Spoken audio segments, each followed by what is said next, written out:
Tony D and Little Joan with a screenwriter's rant called Freelance, a movie about a freelance editor who is assigned to a strange project by a mysterious individual, and it all goes wrong. Smash like and subscribe. Thank you for smash liking and subscribing. Check out my books. The links are in the description.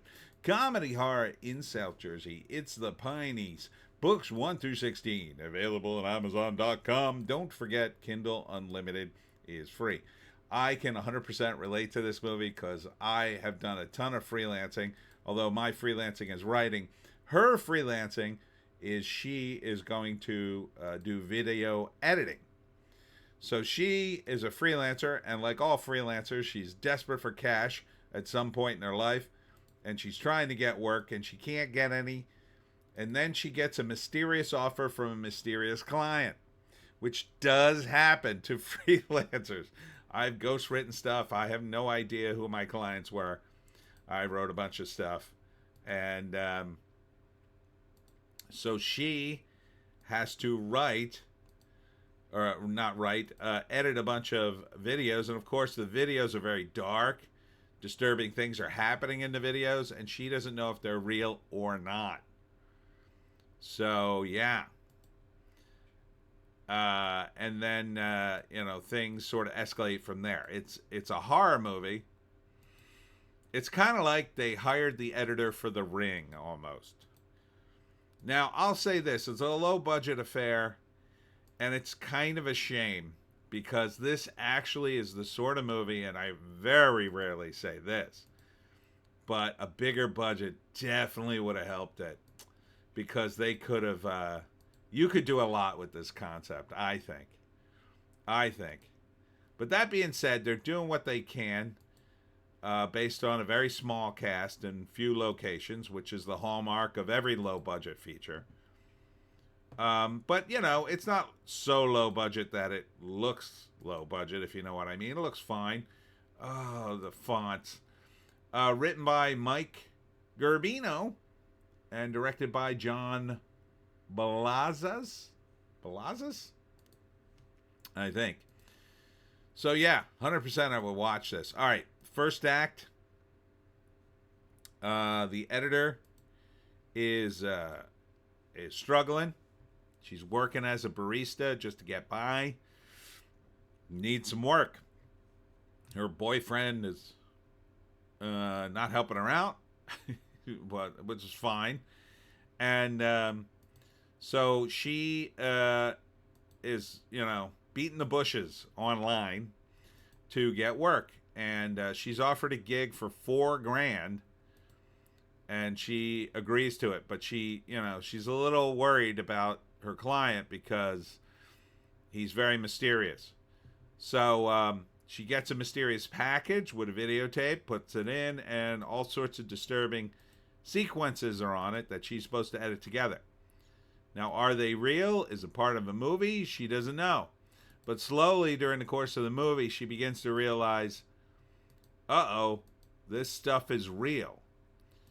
It's not a movie, it's some people being hurt or tortured, or I'm not even sure. They don't really show a lot of it.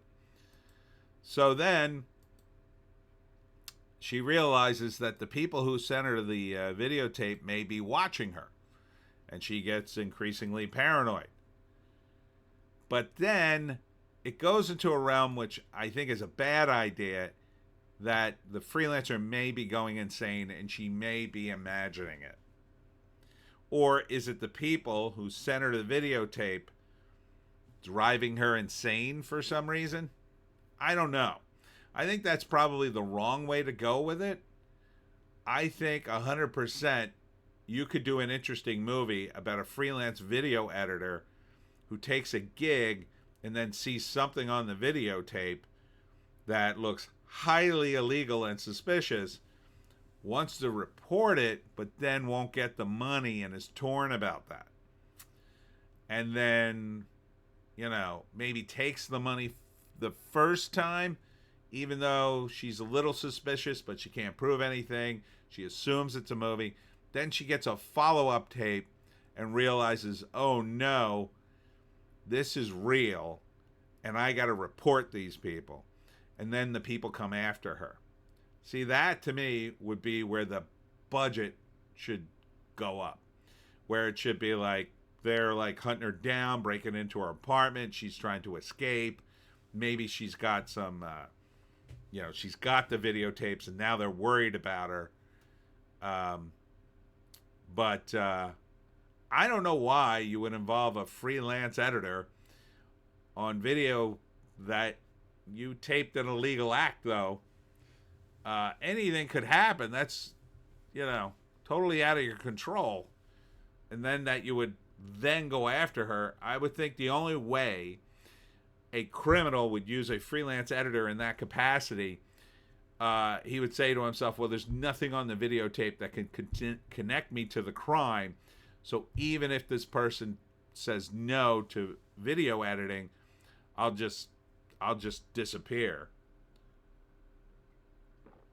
So there are some faults with this. I'm not sure. I would give it a chance. Probably because I relate to the freelance aspect of it. And again, I have worked for mysterious people. I don't know who the hell they were. So it's interesting to me, that world. And, it overlaps into my world, so I can kind of relate to it. And I think a lot of people could, because a lot of people are doing this kind of online freelance work. And you don't really know the people you're working for a lot of times. But yeah, I don't know if it dips into the realm of the supernatural. I think it's more of like closer to kind of like Videodrome, maybe. I think it should maybe dip into the supernatural a little bit to push it over the edge. But I would give it a chance. Maybe it pulls it off. All right. First act. She's desperate. She's not making money. Things are going poorly. Her boyfriend's like, don't worry about it. She doesn't want to depend on him. She takes a job she's a little unsure about. Gets the package. Does the gig, but the video is disturbing. She doesn't like it. But she'll do it for the money at first, because she assumes nothing happened to the people on the videotape, or it's totally legit or whatever. But then the videos get, I'm going to say, more disturbing. I'm not sure why they would send a package through the mail either. Most stuff is done online. Strange to me. Because this seems like such a high-tech movie. Using computers, and the computers are super new and awesome. I don't know why you're using the mail. It's weird. Anyhow, maybe that's part of the revelation of the movie. Maybe it's not her client, or I don't know. Anyhow, it gets worse. The videos get worse, and she decides, no, I don't care about the money. I'm out. Now they're like, no, you're not out. You have to do this because we trusted you, or they're worried about you'll go to the police. And now she gets other links or videos from them that video her, right? That capture her at the coffee shop or whatever, and she realizes that they're watching her. Or she's ultra paranoid. She sees the video, and then, I don't know, it disappears from her computer somehow. And then she has no proof of it, and her boyfriend's like, are you sure you're seeing this? And she starts to unravel. Or maybe she never had a client. Again, going down the road of your character's crazy is a bad thing. It's really tough to make insanity work. And then it looks like things get really crazy, or this is a dream. I can't tell. The ending? I think the ending should be something like she's now caught in that world. I mean, if it ends in a true horror, it's like she doesn't die, but she ends up caught up in that world, and now she's stuck there forever. But probably it's revealed she is crazy, and then she goes into an asylum, maybe something like that. I don't know. I would give it a chance. Let's read the write-up. When a down-on-her-luck video editor takes a mysterious, well-paying job cutting snuff films, she finds herself seemingly haunted by the people in her videos. Oh, so she knows they're snuff films. Ooh, that's not good. Yeah, you don't want to get involved with that.